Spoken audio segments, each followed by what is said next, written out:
안녕하십니까. 석간 경제브리핑입니다. 오늘은 2025년 12월 25일 목요일 크리스마스입니다. 국내 증시는 휴장이지만 어제 24일 마감된 시장 상황과 글로벌 경제 흐름을 짚어보겠습니다. 오늘 함께 하실 분은 경제 전문가 박 교수님이십니다. 박 교수님 안녕하세요. 네, 안녕하세요. 메리 크리스마스입니다. 네, 메리 크리스마스입니다. 어제 국내 증시는 소폭 하락 마감했지만 환율이 1,440원대로 안정화되면서 시장에 안도감이 퍼졌습니다. 특히 정부의 환율 안정화 패키지가 효과를 발휘하는 모습인데요. 반면 서학개미 복귀 유도 정책을 둘러싼 논란도 뜨겁습니다. 오늘 방송에서는 환율 안정화의 지속 가능성, ETF 투자 열풍의 이면, 그리고 반도체와 조선, 바이오 업종의 시장 주도 현상을 심층 분석해 보겠습니다. 먼저 어제 12월 24일 국내 증시 마감 상황부터 살펴보겠습니다. 코스피는 4,108.62로 마이너스 0.21% 하락했고 코스닥은 915.20으로 마이너스 0.47% 내렸습니다. 박 교수님, 연말 장세임에도 불구하고 약세를 보인 이유는 무엇일까요? 네, 우선 크리스마스 이브라는 계절적 요인이 작용했습니다. 거래량이 평소보다 줄어들면서 매수세가 약했고 차익 실현 매물이 나온 것이죠. 하지만 낙폭은 제한적이었습니다. 코스피가 4,100선을 유지하고 있다는 점이 중요합니다. 이는 시장이 여전히 견조한 펀더멘털을 인정하고 있다는 의미입니다. 그렇군요. 외국인과 기관의 매매 동향은 어땠나요? 외국인은 소폭 순매도를 기록했지만 규모는 크지 않았습니다. 오히려 주목할 점은 개인 투자자들의 선별적 매수세입니다. 특히 반도체와 조선, 바이오 업종에서 개인들의 순매수가 두드러졌습니다. 이는 올해 시가총액 순위에서 지각 변동이 일어난 섹터들과 정확히 일치합니다. 올해 시총 순위 변화가 상당했다고 들었습니다. 맞습니다. 전통적으로 IT와 자동차가 상위권을 차지했다면 올해는 조선과 바이오가 급부상했습니다. 하나오션은 11월까지만 해도 시총 10위권 밖이었는데 방산과 해양 플랜트 수주 호조로 급등했습니다. 어제는 마이너스 3.57% 하락했지만 연초 대비로는 여전히 플러스 100% 이상의 수익률을 기록하고 있죠. 바이오 업종은 어떤가요? 툴젠이 플러스 2.26% 상승하며 52,000원을 기록했습니다. 유전자 가위 기술에 대한 기대감이 지속되고 있고 임상 진행 상황도 긍정적입니다. 반면 알테오젠은 마이너스 2.16% 하락했지만 43만 원이라는 고가를 유지하고 있습니다. 바이오 업종은 변동성이 크지만 장기적으로는 성장 가능성이 높다고 평가됩니다. 개별 종목들을 좀 더 자세히 살펴보겠습니다. 반도체 양대 산맥인 삼성전자와 SK 하이닉스는 어땠나요? 삼성전자는 11만 1,100원으로 마이너스 0.36% 소폭 하락했습니다. 하지만 11만 원 선을 지키고 있다는 점이 중요합니다. 시장에서는 내년 주식시장을 삼성전자와 SK 하이닉스가 이끌 것이라는 전망이 우세합니다. 특히 AI 반도체 수요 증가와 메모리 가격 상승이 실적 개선으로 이어질 것으로 기대됩니다. SK 하이닉스는 상승했네요. 네, 58만 8천원으로 플러스 0.68% 올랐습니다. HBM 고대역폭 메모리 수요가 폭발적으로 증가하면서 실적 모멘텀이 강합니다. 엔비디아, AMD 등 주요 고객사들의 주문이 이어지고 있고 생산 능력 확대도 계획대로 진행되고 있습니다. 내년 상반기에는 60만 원 돌파도 가능하다는 분석이 나옵니다. 자동차 업종은 어떤가요? 현대차가 28만 9천 원으로 플러스 0.70% 상승했습니다. 전기차 판매 증가와 북미 시장에서의 점유율 확대가 긍정적입니다. 특히 현대차는 배터리 기술 내재화를 추진하면서 원가 경쟁력을 높이고 있습니다. LG 에너지 솔루션도 39만 500원으로 플러스 0.64% 올랐는데 이는 현대차와의 협력 강화 소식이 반영된 것입니다. 에코프로는 변동이 없었네요. 네, 97,300원으로 보합 마감했습니다. 2차전지 소재 업종은 중국 경쟁사들의 공세로 어려움을 겪고 있습니다. 하지만 기술력에서는 여전히 우위를 점하고 있어 중장기적으로는 회복 가능성이 있습니다. 다만 단기적으로는 실적 부진이 지속될 수 있어 주의가 필요합니다. 조선 업종은 하나오션이 크게 빠졌는데요. 11만 9천원으로 마이너스 3.57% 하락했습니다. 차익 실현 매물이 나온 것으로 보입니다. 하지만 펀더멘털은 여전히 강합니다. 방산 수주가 이어지고 있고 LNG 운반선과 해양 플랜트 발주도 증가하고 있습니다. 두산의 너빌리티는 7만 5,900원으로 마이너스 2.19% 하락했는데 원전 관련 기대감이 다소 조정받은 것으로 보입니다. 이번에는 환율 이야기를 해보겠습니다. 원달러 환율이 1404 14.84원으로 마이너스 2.29% 급락했습니다. 정부의 환율 안정화 패키지가 효과를 본 것으로 보이는데요. 박 교수님 어떻게 평가하십니까? 네, 정부의 강력한 의지가 시장에 전달된 것은 분명합니다. 크리스마스 이브에 환율 안정 패키지를 발표하면서 1,440원대 진입에 성공했습니다. 외환 보유액 투입, 기관 투자자들의 협조, 그리고 통화스왑 활용 등 다각도의 조치가 효과를 본 것이죠. 하지만 일각에서는 추세 전환은 시기상조라는 지적도 나옵니다. 맞습니다. 단기적인 안정화와 추세 전환은 다른 문제입니다. 근본적으로 한국 경제의 펀더멘털이 개선되지 않으면 환율 압력은 계속될 수밖에 없습니다. 특히 미국의 금리 정책과 중국 경제 상황이 변수입니다. 중국 역의 위안화 환율이 달러당 7위안을 넘어서면서 15개월 만에 붕괴했는데, 이는 아시아 전체 통화에 압력을 가하고 있습니다. 연말까지는 정부의 약발이 먹힐 것 같나요?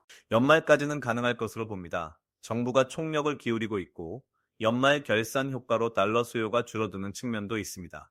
하지만 연초에는 다시 변동성이 커질 수 있습니다. 기업들의 배당금 송금, 수입 대금 결제 등으로 달러 수요가 증가하기 때문입니다. 따라서 1,400원대 초반에서 1,500원 사이의 박스권을 형성할 가능성이 높습니다. 금리는 어떤가요? 미국 10년물 국채 수익률이 4.14%로 마이너스 0.79% 하락했습니다. 네, 연준의 매파적 스탠스에도 불구하고 국채 수익률이 하락한 것은 시장이 내년 경기 둔화를 예상하고 있다는 신호입니다. 국채 가격은 112.52로 플러스 0.19% 상승했습니다. 안전자산 선호 현상이 나타나고 있는 것이죠. VX 지수도 13.47로 마이너스 3.79% 하락하면서 시장 불안이 다소 진정됐습니다. 원유와 금 가격은 어땠나요? WTI 원유는 58.35달러로 마이너스 0.05% 보합 수준이었습니다. 중국 수요 부진과 미국 생산 증가로 가격 상승이 제한되고 있습니다. 반면 금은 4,480.60달러로 마이너스 0.05% 소폭 하락했지만 여전히 4,400달러 이상의 고가를 유지하고 있습니다. 지정학적 리스크와 통화 가치 하락 우려로 금에 대한 수요는 지속될 것으로 보입니다. 미국 증시는 크리스마스 이브 단축 거래에도 불구하고 상승 마감했습니다. 다우지수가 48,731.16으로 플러스 0.60%, S&P 500 지수가 6,932점, 0으로 플러스 0.32%, 나스닥이 23,613.31로 플러스 0.2% 올랐습니다. 박 교수님, 산타랠리가 시작된 건가요? 네, 전형적인 산타랠리 패턴입니다. 연말 포트폴리오 조정과 세금 관련 매매가 마무리되면서 매수세가 유입됐습니다. 특히 주목할 점은 다우지수의 강세입니다. 기술주 중심의 나스닥보다 전통 산업주 중심의 다우가 더 올랐다는 것은 시장이 밸류에이션 부담을 의식하고 있다는 뜻입니다. 개별 종목들을 보면 애플이 플러스 0.53%, TSMC가 플러스 0.62% 올랐지만 엔비디아는 마이너스 0.32%, 테슬라는 마이너스 0.03% 하락했네요. 애플은 273.81달러로 상승했는데 아이폰 16 판매가 예상보다 호조를 보이고 있다는 소식이 긍정적으로 작용했습니다. TSMC는 298.80달러로 올랐는데 AI 칩 수요 증가로 파운드리 가동률이 높아지고 있습니다. 반면 엔비디아는 188.61달러로 소폭 하락했습니다. 최근 급등에 따른 차익 실현으로 보입니다. 테슬라도 485.40달러로 보합 수준이었는데 중국 시장에서의 경쟁 심화가 부담으로 작용하고 있습니다. 내년 미국 증시 전망은 어떻습니까? 상반기는 조정, 하반기는 상승하는 상저하고 패턴을 예상합니다. 연준의 금리 인하 속도가 예상보다 느릴 것이고 기업 실적도 상반기에는 둔화될 가능성이 있습니다. 하지만 하반기로 갈수록 경기가 안정되고 금리 인하 효과가 나타나면서 증시도 회복될 것입니다. S&P 500 지수는 7,500 정도까지 상승 가능하다고 봅니다. 이번에는 최근 뜨거운 이슈들을 심층 분석해 보겠습니다. 먼저 ETF 투자 열풍인데요. 대통령도 ETF를 산다는 소식이 화제가 됐습니다. 네, ETF가 투자의 대세로 자리 잡았습니다. 금융감독원이 연금저축 ETF 비교 공시 제도를 도입하기로 했는데 이는 ETF 시장이 그만큼 커졌다는 반증입니다. 투자자들이 한 곳에서 수수료와 수익률을 비교할 수 있게 되면 시장 투명성이 높아질 것입니다. ETF 인기의 이유는 무엇인가요? 첫째, 분산 투자 효과입니다. 개별 종목 리스크를 줄일 수 있죠. 둘째, 낮은 수수료입니다. 액티브 펀드에 비해 운용 보수가 훨씬 저렴합니다. 셋째, 거래 편의성입니다. 주식처럼 실시간으로 사고 팔 수 있습니다. 특히 미국 지수 ETF가 인기인데 개인 순매수 상위를 미국 지수 ETF가 싹쓸이하고 있습니다. 그런데 ETF도 주의할 점이 있지 않나요? 물론입니다. 레버리지 ETF나 인버스 ETF는 변동성이 매우 큽니다. 단기 투자 상품으로 장기 보유하면 손실이 커질 수 있습니다. 또한 추종 오차도 확인해야 합니다. 지수를 완벽하게 따라가지 못하는 경우가 있기 때문입니다. 무엇보다 자신의 투자 성향과 목표에 맞는 ETF를 선택하는 것이 중요합니다. 다음은 서학개미 복귀 유도 정책인데요. 논란이 뜨겁습니다. 금융감독원이 증권사들의 해외 투자 마케팅을 제재하면서 증권사들이 관련 마케팅을 전면 중단했습니다. 서학개미들을 국내로 복귀시키려는 정책인데 효과에 대해서는 의견이 엇갈립니다. 찬성 측 의견은 어떤가요? 국내 증시 활성화를 위해서는 자금이 국내로 유입돼야 한다는 논리입니다. 해외 투자가 늘어나면서 국내 증시가 소외되고 이는 코리아 디스카운트를 심화시킨다는 것이죠. 특히 우량 기업들의 밸류에이션이 낮게 평가받는 것이 문제라고 봅니다. 반대측 의견은요? 투자자의 선택권을 제한하는 것은 시장 경제 원칙에 맞지 않는다는 주장입니다. 국내 증시가 매력적이면 자연스럽게 자금이 유입될 것인데 강제로 막는 것은 근본적인 해결책이 아니라는 거죠. 오히려 밸류업 프로그램 같은 기업 가치 제고 정책이 더 중요하다고 봅니다. 벌써 꼼수가 등장했다는 보도도 있던데요? 네, 일부 투자자들이 해외 계좌를 직접 개설하거나 국내 증권사를 통하지 않고 해외 투자하는 방법을 찾고 있습니다. 정책의 실효성에 의문이 제기되는 부분입니다. 한 칼럼니스트는 장관과 의원들이 솔선수범해서 국내 주식에 투자하는 모습을 보여달라고 비판하기도 했습니다. 일본 투자는 어떤가요? 엔캐리 트레이드 청산 우려가 있었는데요. 일학개미의 셀제팬 현상이 진정세를 보이고 있습니다. 일본 은행의 금리 인상에도 불구하고 엔화 약세가 지속되면서 투자 매력이 떨어진 것이죠. 하지만 엔캐리 청산은 아직 시기상조라는 분석이 많습니다. 일본의 금리가 여전히 낮고 미국과의 금리 차이가 크기 때문입니다. 이번에는 개별 기업 소식들을 살펴보겠습니다. 당근이 구주 거래가 활발하다는 소식이 있습니다. 당근의 몸값이 2조 원대 중반으로 평가받고 있습니다. 수익성 성장이 뚜렷하고 지역 기반 커머스 모델이 성공하면서 투자자들의 관심이 높습니다. 구주거래 시장에서 프리미엄이 붙고 있는데 이는 IPO 기대감을 반영한 것입니다. 무신사도 IPO를 준비 중인데 10조 원 밸류에이션에 대해 갑론을박이 있다고요? 네, 무신사가 10조 원 기업 가치를 목표로 하고 있지만 시장에서는 10조는 무리라는 반응이 나옵니다. 패션 플랫폼 시장의 경쟁이 치열하고 수익성 개선이 아직 충분하지 않다는 지적입니다. 하지만 브랜드 파워와 젊은 층의 충성도를 고려하면 프리미엄 밸류에이션도 가능하다는 의견도 있습니다. 쿠팡은 납품업체 판촉비 문제로 논란이네요. 쿠팡이 납품업체로부터 2조 3천억 원의 판촉비를 받았다는 보도가 나왔습니다. 올리브영도 실질 수수료가 23%에 달한다고 합니다. 대형 플랫폼의 갑질 논란이 재점화되고 있는데 공정거래위원회가 조사에 나설 가능성이 있습니다. 연말 공모주 시장이 뜨겁다고요? 네, 상장하면 따따블이 나오고 있습니다. 유동성이 풍부하고 연말 수익률 만회 심리가 작용하면서 공모주 청약 경쟁률이 높습니다. 하지만 주의할 점도 있습니다. 상장 초반 급등 후 조정받는 경우가 많으니 장기 투자 관점에서 기업의 펀더멘털을 꼼꼼히 살펴야 합니다. 배당주 모멘텀도 주목받고 있죠? 연말 산타랠리와 함께 배당주에 대한 관심이 높아지고 있습니다.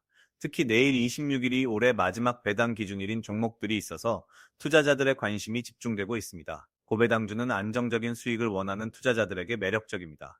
어떤 종목들이 있나요? 통신주, 금융주, 유틸리티주 등이 대표적입니다. KT, SK텔레콤, 한국전력 같은 종목들이죠.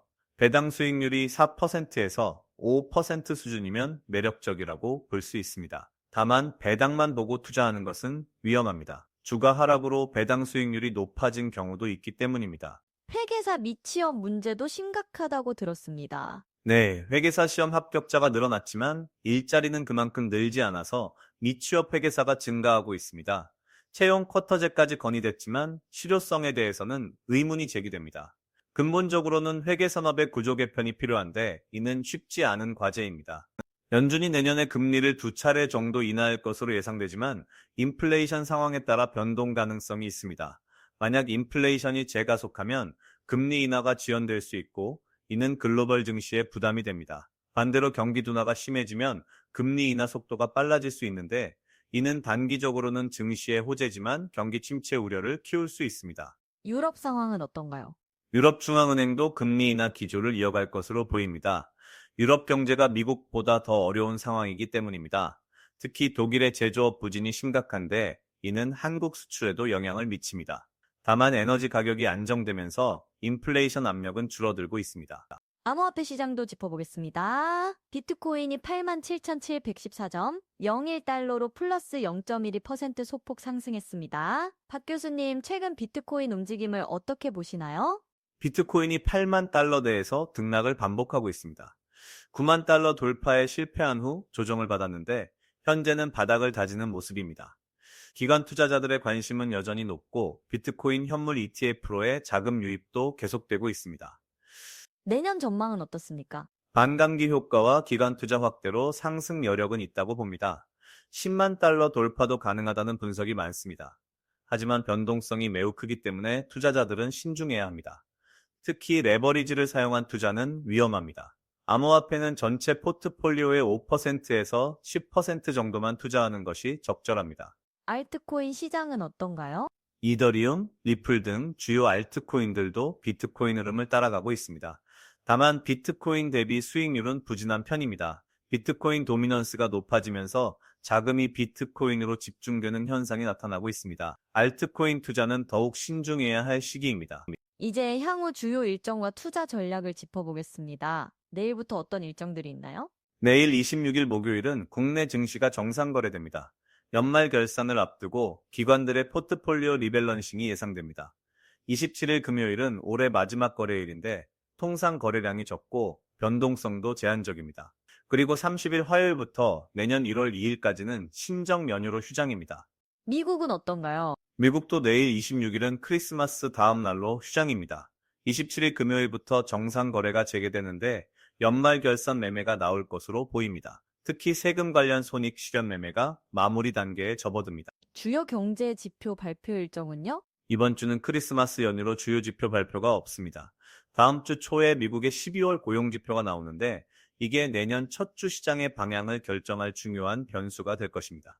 고용이 견조하면 연준의 금리 인하 기대가 약해지고 반대로 고용이 부진하면 금리 인하 기대가 높아질 것입니다. 연말 투자 전략은 어떻게 가져가야 할까요? 크게 세 가지를 말씀드리겠습니다. 첫째, 무리한 추격 매수는 자제해야 합니다.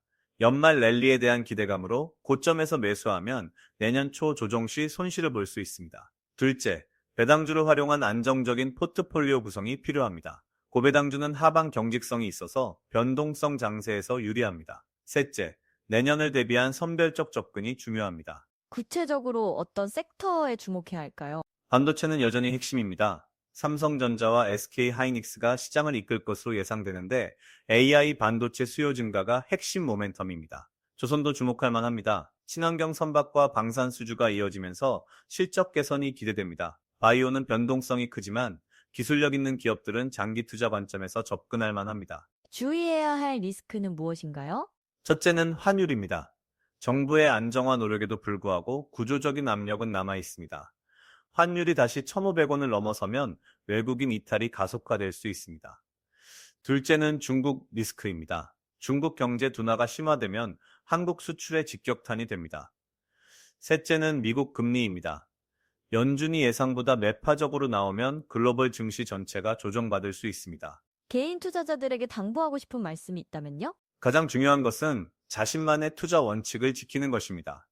시장이 좋을 때는 욕심을 부리지 말고 나쁠 때는 공포에 휩싸이지 말아야 합니다. 분산 투자로 리스크를 관리하고 장기 투자 관점을 유지하는 것이 성공 투자의 핵심입니다. 특히 연말 연초에는 감정적인 매매가 많은데 냉정함을 잃지 않는 것이 중요합니다. 내년 목표 수익률은 어느 정도가 적절할까요? 코스피 기준으로 10%에서 15% 정도가 현실적입니다. 4,500에서 4,700 정도를 목표로 하되 변동성을 감안해서 유연하게 대응해야 합니다. 너무 높은 목표를 세우면 무리한 투자로 이어질 수 있습니다. 시장 평균 수익률을 달성하는 것만으로도 성공적인 투자라고 볼 수 있습니다. 벌써 마무리할 시간이 되었네요.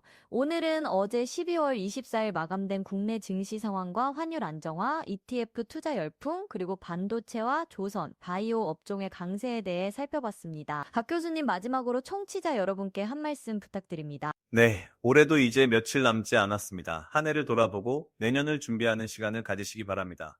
투자에서 가장 중요한 것은 조급함을 버리는 것입니다. 시장은 항상 기회를 주니까 여유를 가지고 기다릴 줄 아는 투자자가 결국 성공합니다. 청취자 여러분 모두 건강하고 행복한 연말 연시 보내시고 내년에는 더 좋은 투자 성과 거두시길 바랍니다. 네, 감사합니다. 청취자 여러분, 오늘 크리스마스 휴장일이지만 글로벌 시장과 국내 시장의 흐름을 상세히 짚어왔습니다. 환율이 1,440원대로 안정되면서 시장의 안도감이 퍼지고 있지만 추세 전환을 단언하기는 이르다는 점 기억하시기 바랍니다. 반도체, 조선, 바이오 업종의 강세는 내년에도 이어질 가능성이 높으니 관심을 가지고 지켜보시기 바랍니다. 내일 26일에는 정상거래가 재개됩니다. 연말 결산을 앞두고 변동성이 있을 수 있으니 신중한 투자 판단 부탁드립니다. 지금까지 석간경제 브리핑이었습니다. 청취자 여러분, 메리 크리스마스 그리고 행복한 연말 보내세요. 감사합니다.